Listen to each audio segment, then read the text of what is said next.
Welcome to the Red Carpet Report, your backstage pass for celebrity book clubs, book adaptations, and new book releases. I'm Jackie. And I'm Kirsten. And we're your hosts. Today's episode is a plot twist. A little late, but it's still here.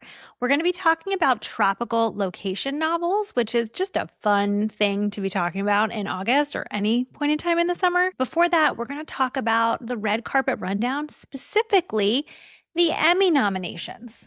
This is so exciting because there were so many Emmy nominations that are book related. Leading the pack is Slow Horses, which is based on the book by Mike Herron. It's got 9 nominations, including Outstanding Drama. It's one of those thriller books about like a unit designed to solve crimes and things in England. Oh, interesting. I haven't read this or watched it. I haven't read it either. I think my husband has watched it and really likes it. One I did watch was All Her Fault. Oh, I didn't watch that. I didn't realize it was based on the book by Andrea Mara, but it has 7 nominees. No way. Yep, including Outstanding Limited Series and Outstanding Female Lead. Oh, wow. So that one was about a little boy who was taken. And it's his mom and his dad and all of these people like trying to figure out what happened to their son. And it is twisty and it is thrillery. And the show itself is phenomenal. My husband and I ripped through it. I think it's on Apple TV, it might be on Peacock, but it's one of those thriller shows that are great for everybody in the family. I'm excited. We just got our Apple TV subscription back because we have to do it in time for Ted Lasso. Oh, yeah.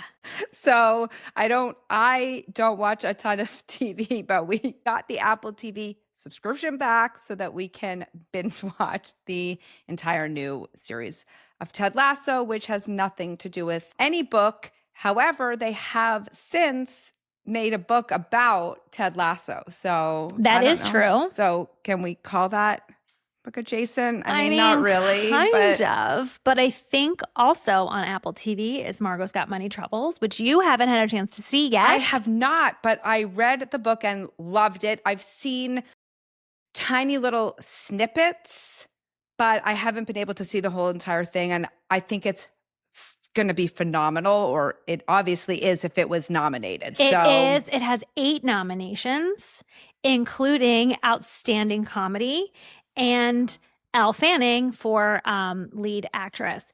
And I've seen it. I thought it was really fun. My husband didn't like it as much as I thought he was going to. That's interesting. Because I thought the whole OnlyFans of it all would make him intrigued to be like, what? But interesting. Yeah, it's OnlyFans and wrestling and motherhood. And it's a strange combo, but it works so well. Do you remember when I was telling you about this book? And I was like, what are you reading? I know. And I loved it. It came together so well. So I'm really happy that they did such a great adaptation of it. Next up, we have some fun ones. Bridgerton is nominated for Outstanding Period Costume and also like Outstanding Hairstyles. You know what? They have the best costumes and hair on this show than any show I've ever seen ever. The Queen's hair in Bridgerton deserves its own category. I think we know who Jackie's rooting for. I mean, it is over the top and stunning to look at. I mean, half of what I love about the show is these fantastic costumes and hair. So, yeah, I hope they win. It's up against The Gilded Age, which I think also does a phenomenal job with the costuming. And interestingly, and this proves our point that we're older than we would like to admit, Love Story is in the same category because it's from the 90s. It's 90s costuming. Which I just find so embarrassing. But I did see that they put a lot of effort into matching outfits and tracking down pieces that she actually wore and he actually wore. That's the Carolyn Bessette Kennedy and John Kennedy love story situation. Did they have some stirrup pants in there? They have a lot of Calvin Klein pieces. Oh, yeah. Okay, well, I guess she wasn't really the stirrup pant type. She was not. She was a little classier than that. But Are you I mean, and calling the my costuming stirrup is pants not classy? Because I think my stirrup pants with my matching neon sweatshirt were very classy. that's a little more 80s than 90s. That's a little No, more. that's true. That's true. I'm going to be really curious because, like, to me, like, yeah, they did a lot of effort with Love Story, but Bridgerton and Gilded Age, I it's don't know. down to the detail. Like, you are totally transported to a different era, not just pulling up some Calvin Klein from 40 years Putting ago. on some Calvin Klein jeans and a button up and some penny loafers does not compare. Here's another fun one. People We Met on Vacation. Oh, no Emily way. Henry, outstanding movie. Oh, wow. Good for them.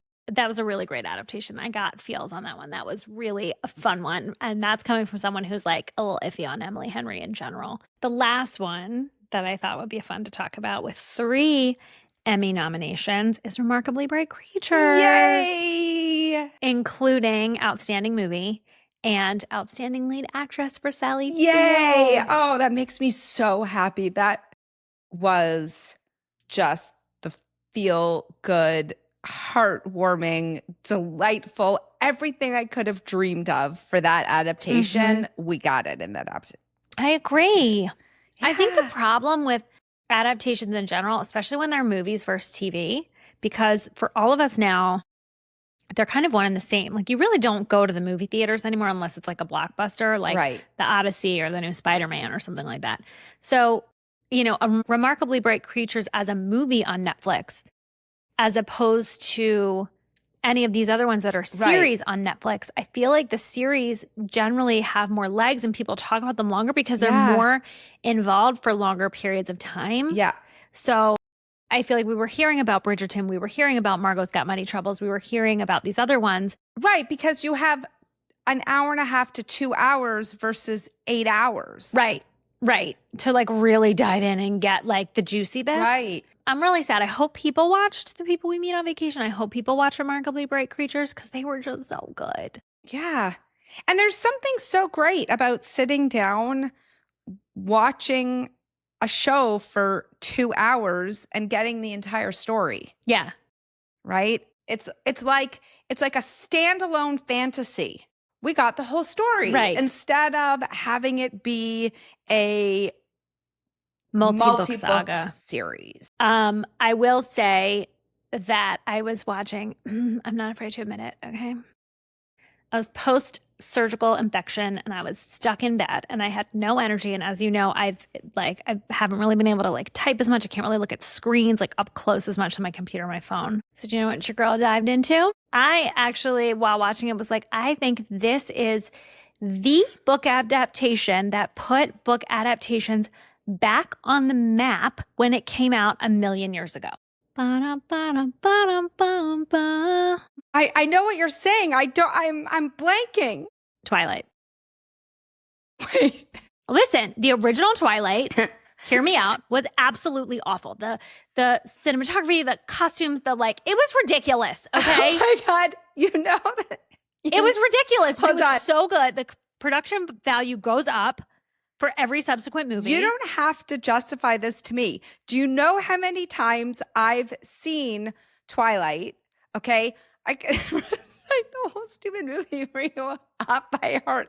My kids like to sit and watch me recite all the lines. And whenever I'm in a really bad mood, my husband just sits me down. He goes, shh, it's okay. He was on Twilight for me. But think about it, okay? So I had this before I had kids. So my oldest is 14.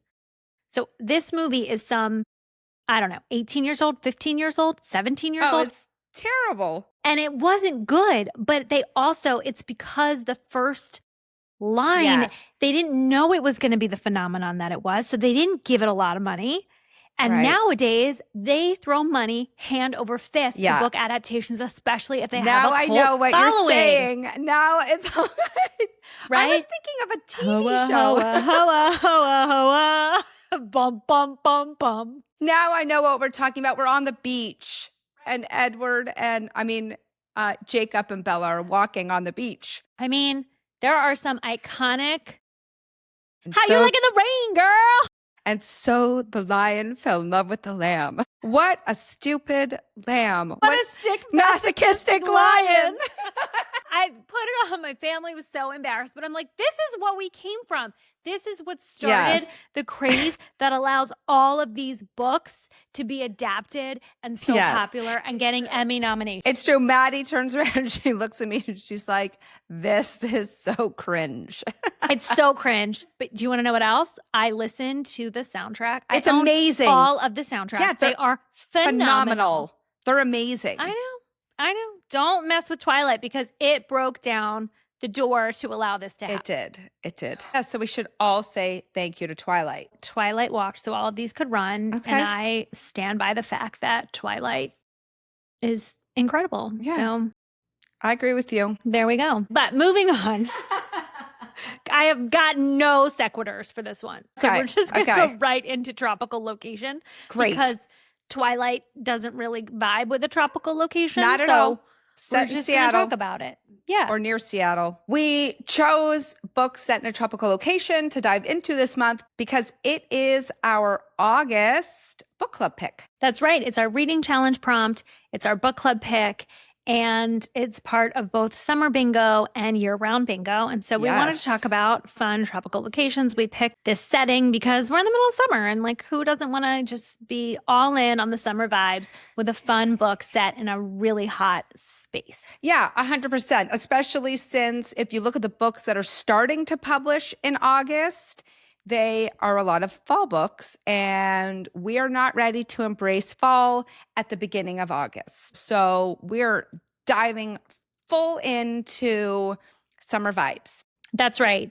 My first pick will surprise absolutely nobody. Not one person if you followed us for a long time. No. I'm pretty sure it is actually only available on like Kindle or Pango at this point because it's like out of print in physical form. Which is such a shame. It is Castle of Water by Dane Huckelbridge. Look at her. She knew. She knew it. It is, if you liked the Tom Hanks movie, is that Survivor? No. What's it called? The one where he's stranded on the island. It's not called The Survivor. That's the TV show. I know, but what's it called? So I don't know. Okay, well, if you like that Tom Hanks movie that may or may not be called Survivor, that where he is, there's a plane crash and he's stuck on the island with like Wilson, his volleyball.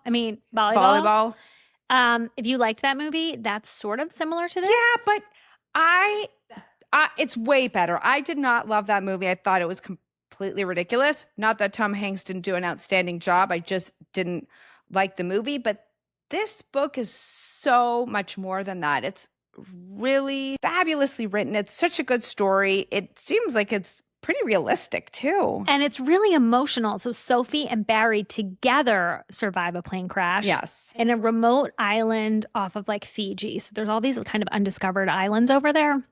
And they need to figure out how to live on the land. Castaway. That's the one. Sorry. Castaway. And it's kind of a little bit like Blue Island. Like, you remember how with Brooke Shields, it's sort of similar to that. And they are uniquely equipped to do that because they each have a background that kind of allows them some of this ability to survive on this land by themselves while trying to figure out how to escape. But they hated each other at first. And so they have to kind of become friends and maybe more. And it is so emotional and so gut-wrenching and just like, whew.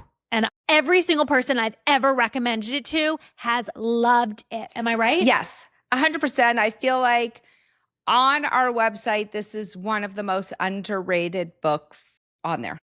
Of all time. It is in my top 10 best books that I've ever read in my life. Yeah, it's fantastic. So if you have a chance to find it either at the library or on Kindle, or a used copy somewhere, it is well worth your time. And it's tiny.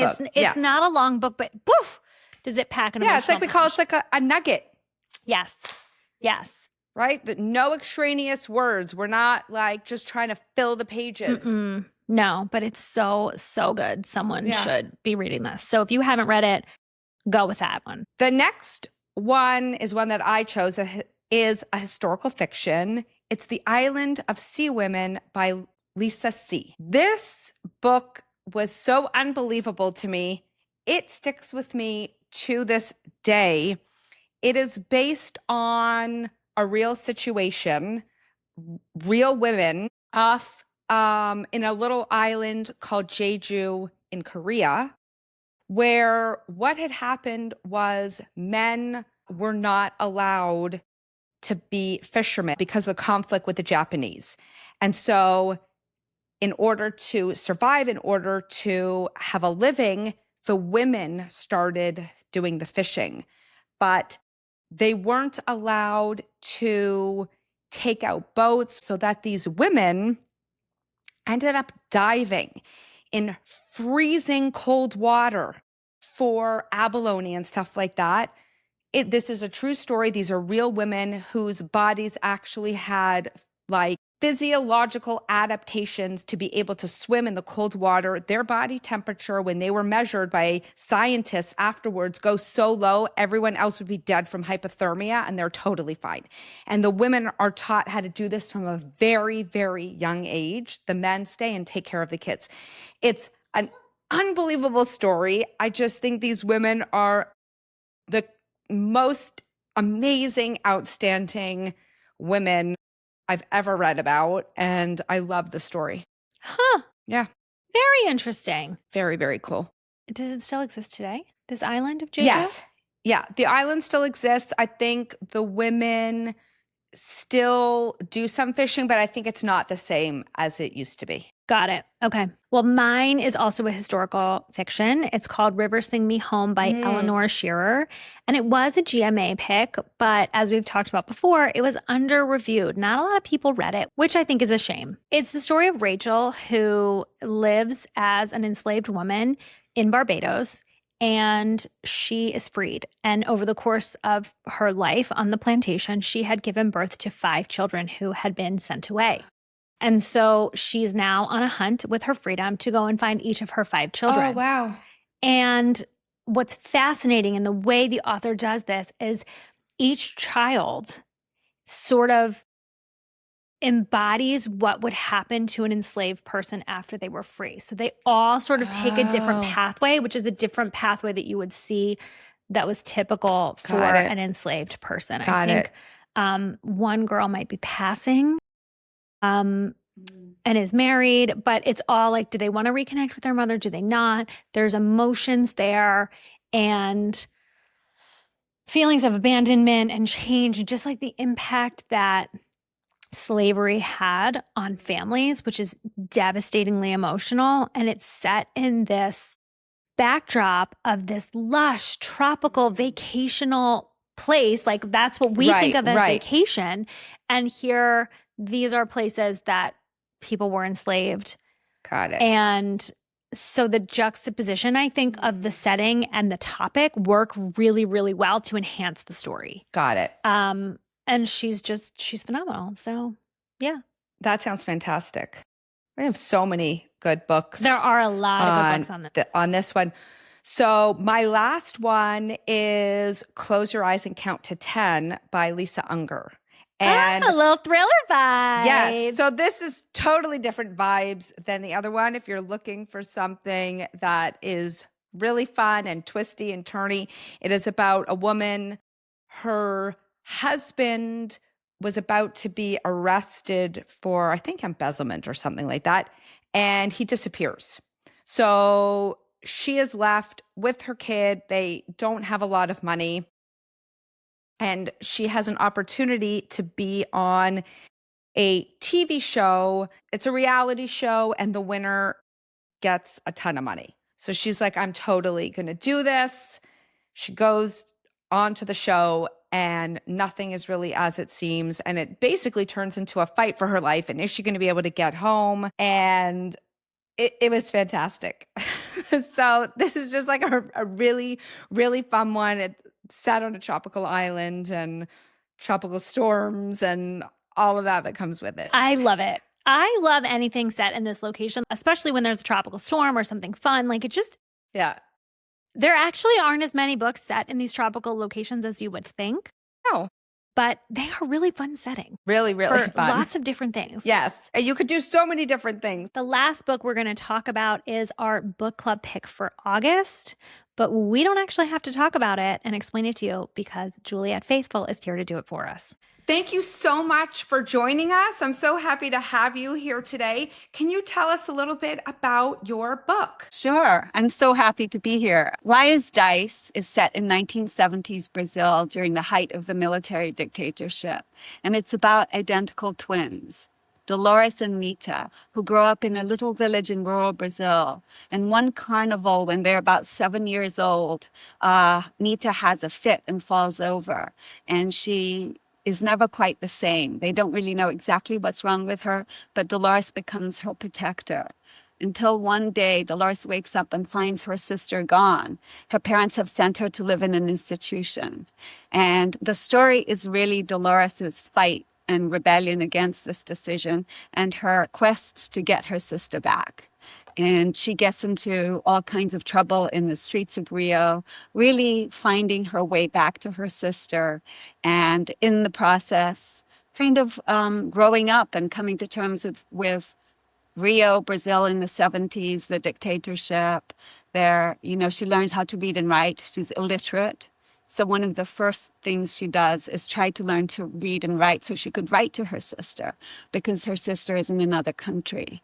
And then that takes her on a different adventure, and she discovers a found family that really, this is also a novel about literacy and the power of found family. Because Dolores befriends a girl whose mother, who lives in the red light district of Rio. And Andrea and her mother's a sex worker. And so this community takes her in, and they take care of one another, and they show her how to survive in the streets of Rio and how to fight for, the people that you love. And she learns some important lessons. Now, Brazil, Rio itself, was almost another character in the book. Why did you choose to set it there? Well, I'm from Brazil, so it's like homesickness. It took me back there to write. I just love writing in Rio, and also the interior of Brazil I couldn't remember very well, so it was partially invented. But then later I went back to do research. But I think I really wanted, the Rio itself, the different parts of Rio are so important to the novel. In the first paragraph, Dolores is looking out the school window, and she can't read and write, and she notices Christ on the mountain, which is that iconic Christ in Rio. And she notices that he looks over certain beaches like Ipanema and Leblon, the rich areas, and that he can't see the slums which are under his armpits. So immediately you have a sense that class is going to be important in this novel. And it is. It's a novel about class differences, and Rio is a beautiful city. It's so gorgeous, but it's also violent, and it's also full of contradictions. So I wanted all that to be part of the novel and part of what Dolores has to contend with. I love that so much. Is there anything that you want the readers to know before reading the book, or is there anything you want them to take away after they've read the book? I think a little bit of the historical context, both of Brazil, but also about what was the norm for disabled children in the 60s and 70s. I think it's part of, because I noticed that younger readers are like, how could this happen? How could parents send their children away? And the truth is that when I was growing up, not just in Brazil, but here in this country, many families, doctors recommended that disabled children live in institutions. And it was actually the norm. And I think I wanted to write about the disenfranchised kind of frozen grief in these families, because they made that decision and then they didn't talk about it. And I think that was also much more normal in the 60s and 70s, where your business was private. Yes. And so That's not the case today. Explaining to children like anything. It was sort of like, we'll protect them by not talking about it. Yes. So that's part of the atmosphere that I wanted to capture, that Dolores contends with. And then the silence in the family sort of echoed by the silence in the country, because at the time, Brazil was disappearing its own people. It was like the height of the dictatorship. So there was censorship, there was violence. There was even one of the sub-story. Like, I feel like the minor characters, I hate that word minor because I think of them as major. They just take up less space. But Sophia's story shows you the violence, how the government and the dictatorship targeted the trans and queer community in Brazil at the time. And I wanted, I guess I want readers to get a sense of all that, both the wonderful parts of Rio, but also what it takes to survive in a dictatorship. I will say that in reading the story, that context is so helpful because it's all through the eyes of this 12-year-old. And we as readers, we can infer some things that she doesn't even understand are happening. And you captured that so incredibly well.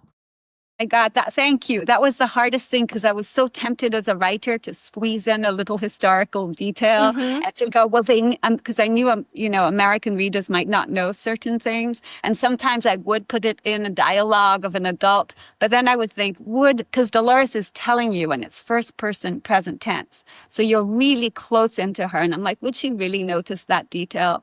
And then I would take it out again because I really want voice to be really important. So sometimes I sacrificed like historical background for voice. Well, it was fantastic. It was fantastically done. So glad. Thank I cannot wait for our book club discussion. It's really going to be amazing. It's going to be fantastic. Yeah.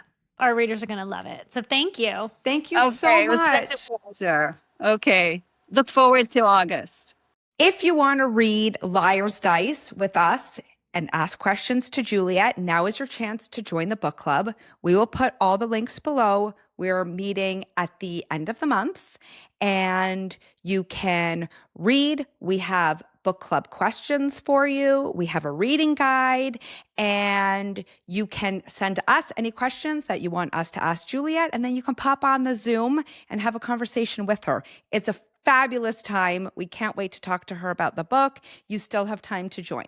And we absolutely love our book club members. I consider them friends at this point. It's always the same people popping in and actually talking. And if you just want to watch it on recap or you're too introverted to even turn your camera on, you want to put questions in the chat, that's all okay too. Absolutely. But we just look forward to our book club discussions every single month. And the authors that are coming on are they make you love the book even more. Even more. And I can't wait to talk about this one with her because, whew, what a book. Yes. And we've finalized all of our book club authors for the rest of the year. So stay tuned because the last few months are going to be insane. Yes, they are. Okay. So the final thing today is the bookmark. It's Kirsten's turn for a bookmark today, but Kirsten is here with some very Just finish the sentence. You got it. special guests. Hi, guys. You're crying. She's crying. This is incredible. I can't. It's so okay, I'm going to get it together. I'm here with two of my close and personal friends. Please meet Wills and Harry. They're here because we're going to be talking about the Kennedys and the Windsors. They're here to talk about the story of two dynasties, one born and one made. And poor Jackie is really having a hard time taking me seriously. See, I don't see them, so it's okay. We're all together here to talk about Caroline's book. They appreciated the history and the parallels that were drawn between their family and the Kennedy family. If you loved Love Story or The Crown or My Handsome Friends, this is the book for you if you like a nonfiction. Essentially, the Kennedy clan really was started and its dynasty as political just royalty here in the States started because the founder of the family became a British ambassador over in England, and their stories of the Windsor family and the Kennedy family sort of intertwine a lot throughout history, especially because JFK met Queen Elizabeth. They were together shortly before his death. She's met Jackie O numerous times. Other members of the Kennedy clan came out as debutantes. A lot has been written about both families, but not a lot has been written about the ties of the family together and how intertwined their histories are. And so that's what this story is. And it has the royal seal of approval right here from my friends. So if you are looking for a nonfiction that is also a beach read and you are a royal history lover, this is the one for you. That was an epic bookmark. They're just going to stay with us for the end. We're not taking them away. It's not fair to ask them to come all this distance to only have them for a short period of time. The reader question of the week is, what do you think of authors being on multiple celebrity book club lists? That's it for us today. Like, follow, and subscribe. So, happy reading. Oh, you're so much better at that than I am. See you next week.